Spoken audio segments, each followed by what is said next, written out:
हाँ बच्चों, आज क्लास 11 चैप्टर नंबर 6 कार्य ऊर्जा सामर्थ्य, इसमें हम पढ़ेंगे असंरक्षी बल। सर्वप्रथम इनको परिभाषित करेंगे और फिर इनके उदाहरण लिखेंगे। तो देखते हैं, हमारे डेली लाइफ में कुछ बल ऐसे होते हैं जो सापेक्ष गति का विरोध करते हैं, जैसे घर्षण बल। घर्षण बल वस्तु की गति का क्या करेगा? विरोध। दूसरा, किसी बर्तन में कोई द्रव भरा हो, उसे हम बिलो दें, छोड़ दें, तो कुछ समय के बाद रुक जाएगा। वो क्यों रुकता है? द्रव के अंदर एक बल लगता है जिसे कहते हैं शयान बल। उसकी वजह से द्रव का घूमना रुक जाएगा। तो शयान बल भी द्रव की गति का विरोध करता है। तो इस तरह के जो बल होते हैं उन्हें क्या कहते हैं? असंरक्षी बल। और इन बलों द्वारा किया गया कार्य पुनः प्राप्त नहीं कर सकते। तो इनकी डेफिनेशन क्या होगी? इनको परिभाषित करेंगे हम। वे बल जिनके द्वारा किया गया कार्य पुनः प्राप्त नहीं किया जा सकता, उन्हें असंरक्षी बल कहते हैं। इनके हमारे एग्जाम्पल हैं। एग्जाम्पल नंबर फर्स्ट, घर्षण बल।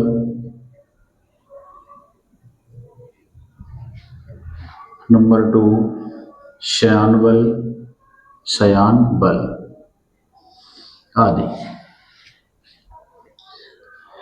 इन बलों के द्वारा जो एनर्जी लॉस होगी वो पुनः प्राप्त नहीं हो पाएगी।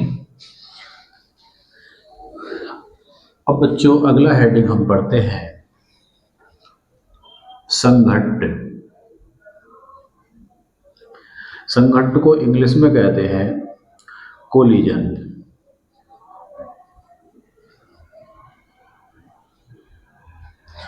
कोलिजन का अर्थ है टकराना। तो इसे एक उदाहरण के द्वारा समझना चाहेंगे। जैसे बॉल बल्ले से टकराती है, तो बॉल का बल्ले से टकराना क्या कहलाएगा? संघट्ट। बॉल जब बल्ले से टकराती है, ये हमारा बल्ला है और ये बॉल आ रही है। बॉल यहाँ आके टकराई, टकराने के बाद इसकी डायरेक्शन बदल जाएगी, वेग भी बदल जाएगा। इधर को भी जा सकती है या इधर को भी जा सकती है। तो संघट्ट की डेफिनेशन को किस प्रकार लिया गया? दो या दो से अधिक टकराने वाली वस्तु दो हो सकती हैं या दो से अधिक हो सकती हैं। वह क्रिया जिसमें घटना के बाद वस्तुओं के वेग और दिशा बदल जाती हैं, उस क्रिया को संघट्ट कहते हैं। इसमें गेंद का वेग टकराने के बाद बदल जाएगा और डायरेक्शन भी बदल जाएगी। वेग और दिशा दोनों बदल रहे हैं।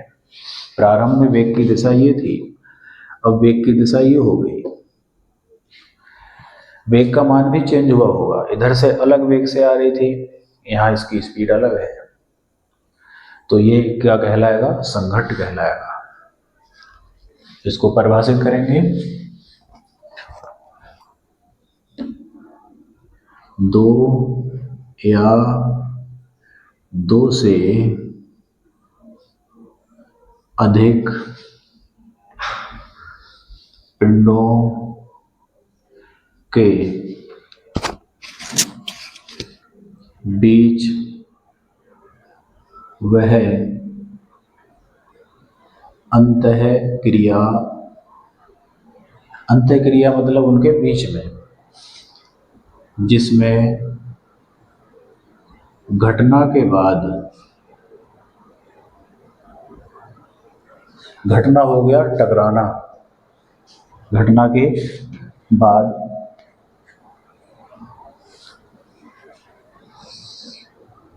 पिंडों के वेग एवं दिशाएं बदल जाती हैं,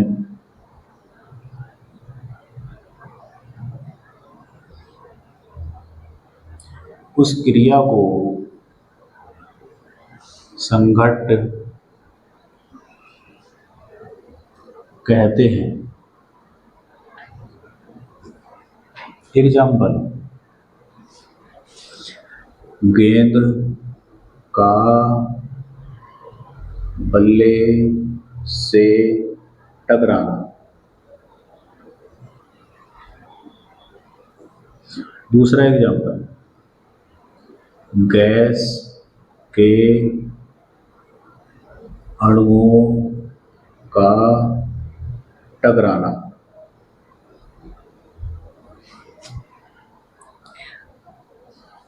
इसके अतिरिक्त अन्य एग्जाम्पल भी संघट्ट के होते हैं। फिलहाल हमने 2 एग्जाम्पल लिखे हैं। अब हम संघट्ट के प्रकार पढ़ेंगे।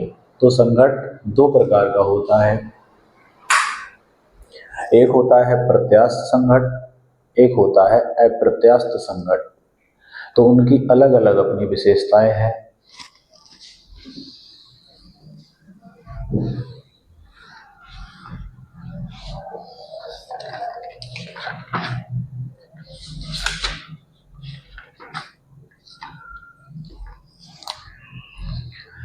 पहला है नंबर 1,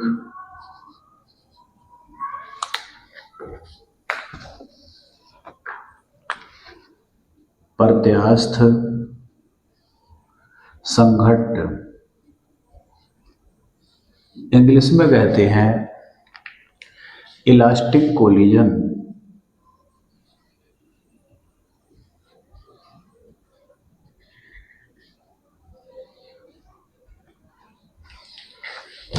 इसे किस प्रकार परिभाषित करेंगे? जब 2 या 2 से अधिक वस्तुएं टकराती हैं तो उनका टक्कर से पहले और टक्कर के बाद संवेग बराबर रहे। टक्कर से पहले वस्तुओं का संवेग और टक्कर के बाद वस्तुओं का संवेग बराबर रहे, और टक्कर से पहले और टक्कर के बाद दोनों ही स्थितियों में गतिज ऊर्जाओं का योग भी बराबर रहे। तो इस प्रकार के संघट्ट को कहते हैं प्रत्यास्थ संघट्ट। डेफिनेशन क्या हुई? वह संघट्ट जिसमें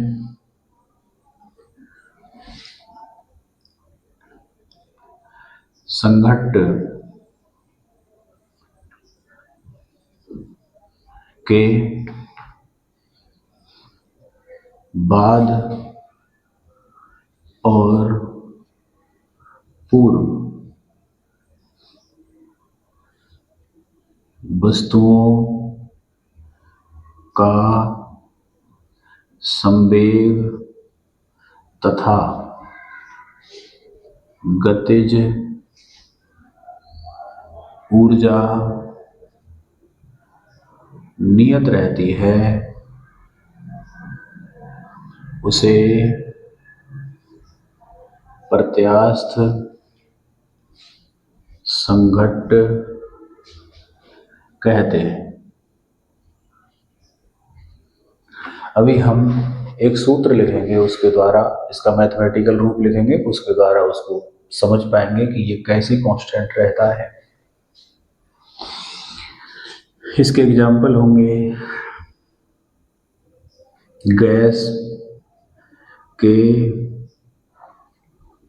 अणुओं का टकराना, नंबर 1 एग्जाम्पल।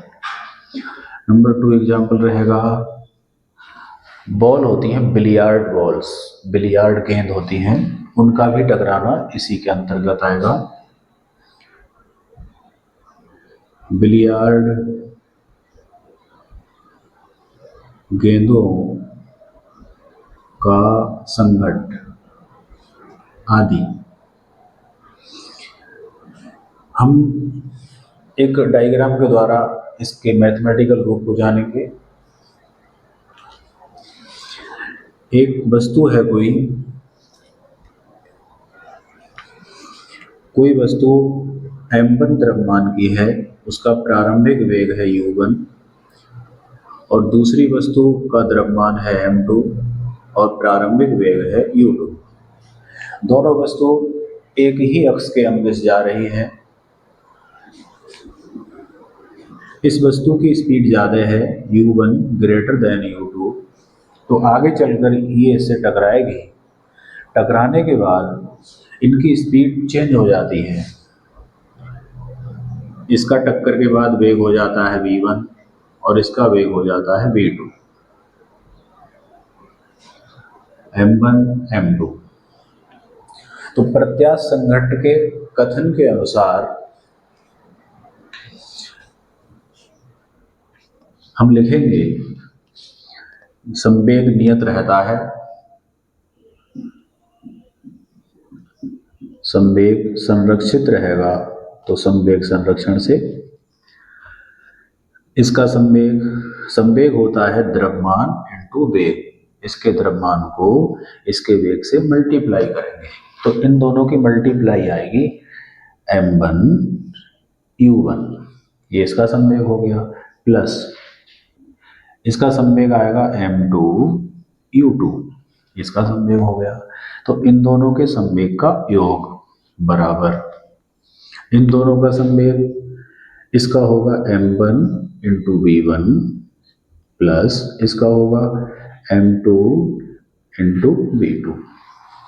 तो इसी बात को यहाँ कहा गया है कि घटना के पहले और बाद वस्तुओं का संवेग नियत रहता है। इस प्रकार हम न्यूमेरिकल क्वेश्चंस को करेंगे। दूसरी बात बताई गई है कि प्रत्यास्थ संघट्ट में गतिज ऊर्जाएं भी नियत रहती है। तो टक्कर से पहले गतिज ऊर्जा और टक्कर के बाद वस्तुओं की गतिज ऊर्जा, इनका योग भी इक्वल रहेगा। गतिज ऊर्जा का फॉर्मूला होता है हाफ m, इसकी गतिज ऊर्जा होगी 1/2 m1 और u1 स्क्वायर, प्लस इसकी होगी 1/2 m2 u2 स्क्वायर, टक्कर हुई इक्वल टू इसकी काइनेटिक एनर्जी होगी 1/2 m1 v1 स्क्वायर, प्लस इसकी काइनेटिक एनर्जी होगी 1/2 m2 v2 स्क्वायर। तो प्रत्यास्थ संघट्ट में हम संवेग कांस्टेंट लेते हैं और काइनेटिक एनर्जी को कांस्टेंट लेते हैं। ये हमारे प्रत्यास्थ संघट्ट के बारे में कुछ संक्षिप्त जानकारी हुई। अब हम पढ़ेंगे अप्रत्यास्थ संघट्ट। अप्रत्यास्थ संघट्ट, अप्रत्यास्थ संघट्ट में वस्तुओं की काइनेटिक एनर्जी कांस्टेंट नहीं रहती है, उनके संवेग नियत रहते हैं। तो इसकी क्या परिभाषा हुई?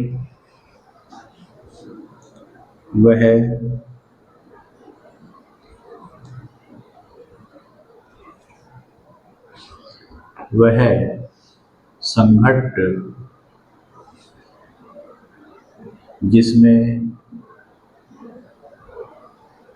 वस्तुओं के संवेग नियत रहते हैं,